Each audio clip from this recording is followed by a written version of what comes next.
फ्रीजमधून श्रीखंड काढ ना. आम्ही पूर्वी घरीच बनवायचो श्रीखंड, त्याची चवच वेगळी होती. आता काय सगळं रेडीमेड. आजी, हे श्रीखंड खाऊन बघ. आज तुझ्या आईनं घरीच बनवलं की काय? हे आहे गोकुळचं श्रीखंड. अगदी जिभेवर रेंगाळणार. जिभेवरच नाही तर मनावरही रेंगाळणार. गोकुळ श्रीखंड, मनावर रेंगाळणार. राष्ट्रीय चर्मकार महासंघातर्फे चारकोपमध्ये गरीब गटई चर्मकार बांधवांना मोफत टूलकिट वाटप संपन्न. राष्ट्रीय चर्मकार महासंघाचे संस्थापक व राष्ट्रीय अध्यक्ष माजी समाजकल्याण माननीय बबनराव नाना घोलप यांच्या आशीर्वादाने तसेच राष्ट्रीय सल्लागार पंढरीनाथ पवार आणि राष्ट्रीय महिला अध्यक्षा श्रीमती सरोज बिसुरे यांच्या मार्गदर्शनाखाली आणि राष्ट्रीय सचिव उमाकांत डोईपुडे यांच्या सहकार्याने राष्ट्रीय चर्मकार महासंघातर्फे गरीब गटई चर्मकार बांधवांना मोफत टूलकिट वाटप कार्यक्रम सोमवार दिनांक 30 जून 2025 रोजी सकाळी 11 वाजता चारकोप गाव नाका दादाभाऊ माने यांच्या दुकानाजवळ चारकोप कांदिवली पश्चिम मुंबई 67 येथे पार पडला. सदर टूलकिट वाटप राष्ट्रीय चर्मकार महासंघाच्या माध्यमातून राष्ट्रीय चर्मकार महासंघाचे राष्ट्रीय सल्लागार पंढरीनाथ पवार, पोलीस अधिकारी विलास शेळके आणि महाराष्ट्राचे प्रदेशाध्यक्ष डॉक्टर शांताराम कारंडे यांच्या शुभ हस्ते करण्यात आला. यावेळी मुंबई गटई अध्यक्ष बाळू अहिरे, मुंबई कार्याध्यक्ष दादाभाऊ माने, उत्तर मुंबई जिल्हाध्यक्ष बाबू गोरे, शैलेश तोरसकर, अंकुश पोटे इत्यादी मान्यवर उपस्थित होते. या कार्यक्रमाचे आयोजन उत्तर मुंबई गटई जिल्हा अध्यक्ष सूर्यकांत कांबळे यांनी केले होते.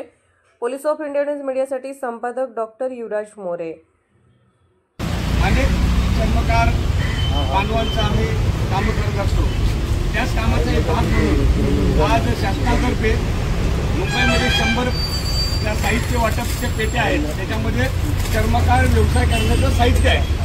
अशा पेट्यांचं वितरण आपण मुंबईमध्ये 3 ठिकाणी करत आहोत. काही पेट्या अंधेरीमध्ये पाठवल्यात, काही पेट्या देसामध्ये आणि काही इकडे. तर अशा या पेट्यांचं आपण वितरण आज करतोय, मोफत वितरण करतोय. मला तुम्हाला त्या निमित्ताने एवढं सांगायचं आहे की या पेट्या घेणारे आपण शेवटचे ठरू अशा पद्धतीने तुम्ही काम केलं पाहिजे. कारण आपल्यानंतरची पिढी किमान नाही डॉक्टर इंजिनियर झाली तर किमान अधिकारी झाली पाहिजे, शिकली पाहिजे. या पेट्याचा व्यवसाय जरी आपला परंपरागत असला तरी आपली मुलं शिकवणं आपल्याला गरजेचं आहे. आणि आपल्या मुलांचं ही पेट्यासाठी लाईनीत उभं राहणं हे आपल्याला शर्मसारखं असेल. आपण येणाऱ्या भावी पिढीला मॉलमध्ये एखादा त्याचं चर्मकाराचं दुकान असेल, चर्मकाराचा स्टॉल असेल किंवा एखादं शोरूम असेल, अशा पद्धतीने आपण मुलांना शिकवायचे. आज ज्यांना ज्यांना आवश्यकता, ज्यांना ज्यांना गरज आहे, ज्यांचा ज्यांचा उदरनिर्वाह या व्यवसायावर आहे त्यासाठी आम्ही सहकार्य करतोय. परंतु ह्या व्यवसायाला प्रोत्साहन देण्याचं आम्ही काम कधी केलं नाही आणि करणारही नाही. कारण आपली मुलं शिकली पाहिजेत, IAS झाली पाहिजेत, अधिकारी झाली पाहिजेत, तिथं म्हणतो आमदार खासदार मंत्री झाली पाहिजेत. अशा पद्धतीने आपण हा व्यवसाय इमानी इतबारे करून समाजाची सेवा करायची. आणि ज्यावेळी राष्ट्रीय चर्मकार महासंघाच्या माध्यमातून एखादा मोर्चा, आंदोलन, एखादी बैठक जे पदाधिकारी सांगतील त्यावेळी तुम्ही त्या दिवशी किमान 2 तास वेळ काढून त्या ठिकाणी उपस्थित राहिलं पाहिजे अशी मी नम्र विनंती करतोय. जय हिंद, जय महाराष्ट्र, जय गुरुदेव. शांताराम साहेबांचे खूप खूप आभारी. तसेच आपले आता राष्ट्रीय सल्ला येस ब क कणीदार,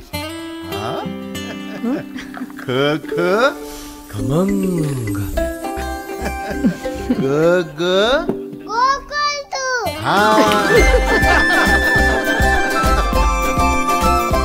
अगदी घरच्यासारखं. कणीदार, खमंग म्हणजेच गोकुळ तूप.